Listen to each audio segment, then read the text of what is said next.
Hey guys, welcome to today's edition of Magic the Spoilering. I'm Alvin. And I'm Nick. So once again, we have like 15 cards this time around to another bumper episode, yeah. Oh yeah, so let's get started. So first up, Quarantine Field.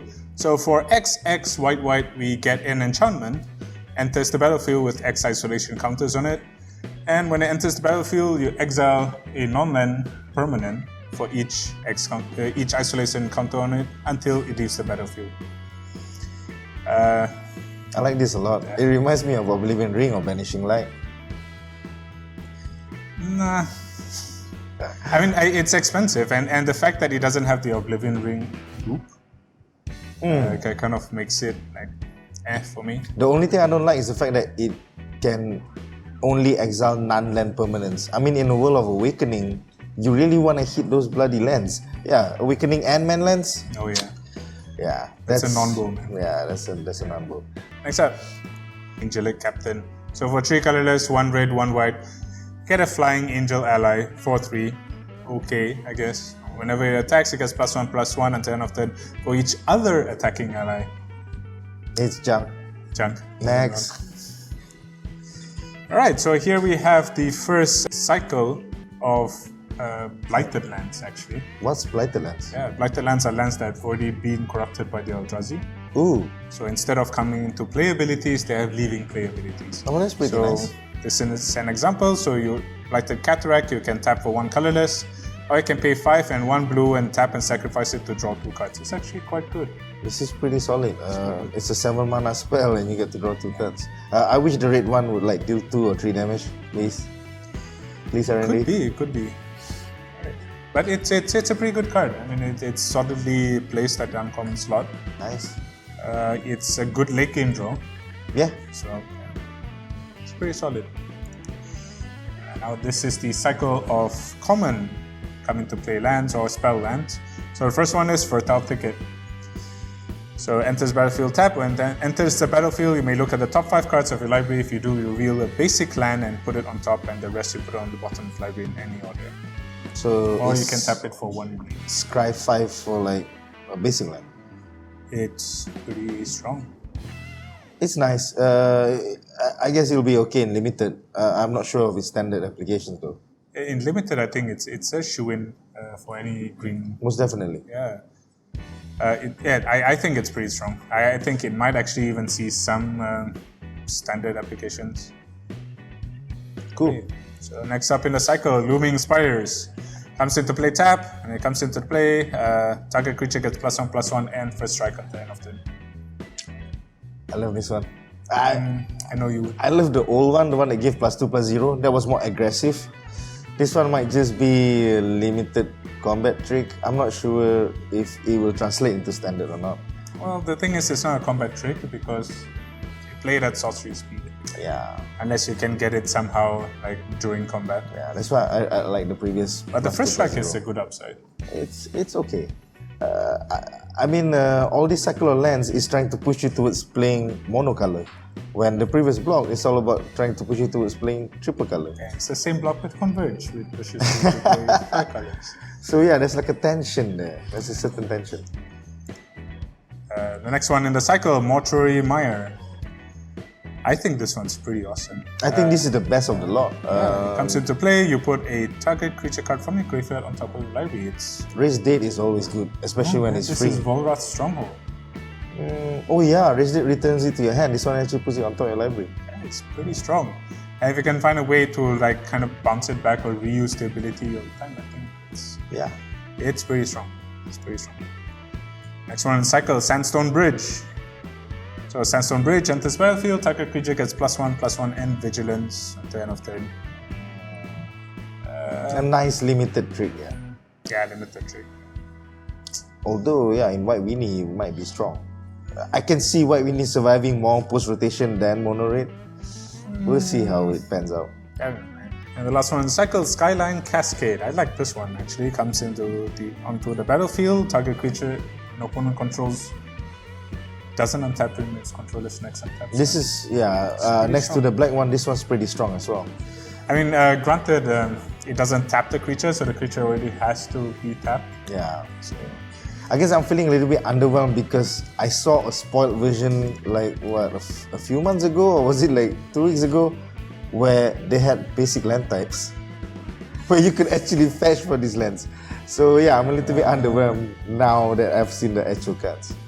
That would have been broken, man. That would have been pretty good. Pretty good. Then it would be a combat trick. I'd be like, in response, fetch, +1/+1 first strike. Yeah. +1/+1 vigilance, yeah. So next up, Molten Nursery. So for 2 colorless, 1 red, you get an enchantment Devoid. Whenever you cast a colorless spell, Molten Nursery deals 1 damage to target creature or player. This would have been perfect in the Jeskai deck, the one with Retraction Helix. Boom, Yeah, boom, too boom, bad boom, Retraction boom. Helix is rotating out. Damn it. Although it would have been maybe pretty in awesome. Modern. Maybe I can see it in Modern Affinity. Yeah, yeah. Granted, I mean, whenever you cast the spell, so you can't loop it, with other. Well, Li Shitian would love this in Modern. I mean, he is a Jeskai combo player anyway. But Jeskai combo in Modern, you have another Combo addition piece, to your arsenal. It's pretty good, pretty good. So next up, I think we see the fulfillment of the retreat cycle, starting finally. with Retreat to Hagra. So it's an enchantment for 2 colorless and 1 black. Landfall. Whenever a land enters this battlefield, you choose 1. Target creature gets +1/+0 and Death Touch until end of turn. Or each opponent loses 1 life and you gain 1 life. I think this is pretty solid. This one has the strongest limited ability out of the whole cycle. I mean, +1/+0 and Death Touch. That's huge. Yeah, I mean, you immediately make your creature threatening. It's pretty good. Because when you play limited, there's a lot of creature stalls. This is the one that pushes your best threat through. Or your smallest. Or your smallest threat through, yeah. And the other one, each opponent loses 1 life, you gain 1 life. I can see the commander applications for this one. I wish like you gain life for each life lost. That would be too bro. For an uncommon, yeah. So next one, Retreat to Coralhelm. So landfall, whenever land enters battlefield, you may tap or untap target creature or scry 1. Someone has already found a combo for this in Modern. Really? How? This and Knights of the Reliquary. Oh. So you continually mill, take out all the lands from your deck? Yep, That's obscene. that's obscene. That's- And then you just make your knight bigger as a result. And then just you smash eventually it for the win. It's pretty strong. Strong. Standard applications, Scry is always useful. Yeah. Too bad you lose the Scry lands, if not you would have Scry 2. It's okay for standard. And the last one in the cycle, Retreat to Valakut. So for 2 colors, 1 red. Whenever land enters the battlefield, target creature gets +2/+0 until end of turn. Yeah. Or target creature can't block this turn. I think either way, it's pretty good for mono red strategies. I like the fact that target creature can't block. Yeah. So every fetch land I top deck means 2 creatures can block. Or every fetch land you top deck makes 1 creature +2/+0 and the other creature can't block. Either That's way, I nice. think it's pretty strong. Yeah, that's it's pretty nice. strong for red strategies. Aggro red, especially. Red-white, mono red. Yeah. It's a sweet card. I think it's a good ending to a sweet cycle. I kind of like all the retreats. Yeah, they're very strong limited cards. Yeah. Alright, up next. Ugin's Insight. So for 3 colorless, 1 blue, 1 blue, you scry X, where X is the highest converted mana cost among permanents you control, then you draw 3 cards. It's a sorcery speed, Jace's Ingenuity. I think this is weak. When you need something in play only for the card to be strong, it's just limited fodder. This is Standard yet wise, is another junk. non-bow because like Ugin, did Ugin actually help the Eldrazi? I have no. Because they seem to be helping. It looks like he's having a conversation with Jace. Yeah, he's trying to school Jace, but Jace is kind of like, bro, I got an instant speed. I got this. Check it out, man. It's like you speak to me of the threat of Ulamog, but do not forget, they came as 3. Is this actually like a spoiler alert? Maybe in Oath of the Gatewatch, the other 2 return. Nah, he's trying to say that the other 2 already, and you gotta take care of. Therefore, you must form Oath of the Gatewatch, i.e., the Defenders. I don't know, man. I think Ugin is kind of like. Oh my god, is He has an Ugin, identity crisis. is Ugin like Nick Fury? And going like, guys, Only if he has an eye patch. Only if he has an eye patch. that'd be nice. Next up, Wasteland Strangler. So for 2 colorless and 1 black, you have an Eldrazi Processor. So a 3/2 devoid creature enters the battlefield. You may put a card opponent owns from exile into his graveyard. If you do, target creature gets -3/-3 until. Why at rare? That's my question. Well, it's trying to show that this is a world where it's hard to kill stuff. I mean, if you're gonna ask people to like spend their mana into expensive stuff, if you make it so easy to kill stuff, it wouldn't be fun. This is Battlecruiser Magic, yo. Okay, if it were Battlecruiser Magic, why is this guy at 3 mana? Because it's only -3/-3, and you still have to like jump through hoops. You still must have, exile. But that's the thing. I mean, you had skin render in Scars of Mirrodin. That one was at uncommon. I mean, I can see this one at uncommon. I just can't see it at rare. At rare, having to jump through this many hoops, as in you have to ingest first, and then him being at 3 mana, he's vying for slots with the ingest. This whole world is all about limited. Man. It's all about the draft experience. I mean, Rise of the Eldrazi was like a really polarizing set, because the people that love to draft love the hell out of the set. But like, Joe mainstream went like, what the is this all about? So this is the exact sentiments that you're feeling, bro. And I don't like the card at rare. I think it's a solid card. It's just that, but what you have to do, I don't think it deserves a risk. They have to put it at rare so that you have less copies of it in the draft. Oh, really? Yes. How about our next card then? Scour from Existence. At 7 mana, you exile target permanent at instant speed.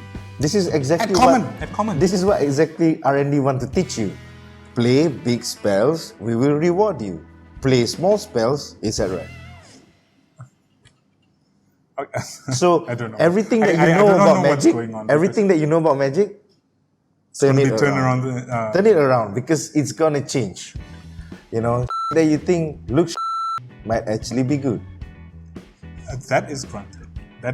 But if you want to talk about like a proper draft format, stuff like this, I can see it at uncommon. I can definitely see it at rare, maybe at a lower casting cost. But at common, come on, this is already an antithesis to what we just got earlier, with Wasteland Strangler. No, I feel like it's pushing the point even more. You want to do -3/-3? Okay, you must make sure you ingest a card first. You exile a permanent, or you do it at 7? Yeah. It's as simple as that. It's not a good follow-up. This is deceptive, bro. It looks like 7, but actually it's only 4 casting cost. You wanna know why? Because of the Scions. The Scions are just gonna be populating your board. Before long, you're just gonna be like sacking 3, paying 4 mana, exile that. Well, I am looking forward to the limited environment, but this, I don't know. It's kind of like jarring, right? It's jarring coming from R&D. It's like yeah. I mean, I know we are actually I'm not kidding. Yeah, it's like stop it, R&D, stop it. Oh, stop slapping yourself. I'm okay. But yeah, this coming from R&D, and I kind of can see maybe because these guys are alien entities where we kind of don't understand how they're actually gonna work. Yeah, it's so alien that it from a flavor standpoint, maybe but. Yeah. Mechanically, it's all over the place, man. I mean, the Eldrazi are kind of all over the place. The set's kind of all over the place so far. I just can't wait to draft it. Yeah, it's gonna be like... I think it's a really good draft format. Stop doing that. Alright, so that's it. We're gonna cut it out in edit, right? Sure, right? Sure. We'll see. So that's it for Magic the Spoilering today. Stay tuned to our next episode tomorrow where we discuss more Battle for Zendikar spoilers. Tell us what you think about the cards we've spoiled today in the comments below. Yeah, especially Scour from Existence. I love the hell out of it. It's like... Stop. And if always, like always, subscribe. This is Alvin. I'm Nick. Signing.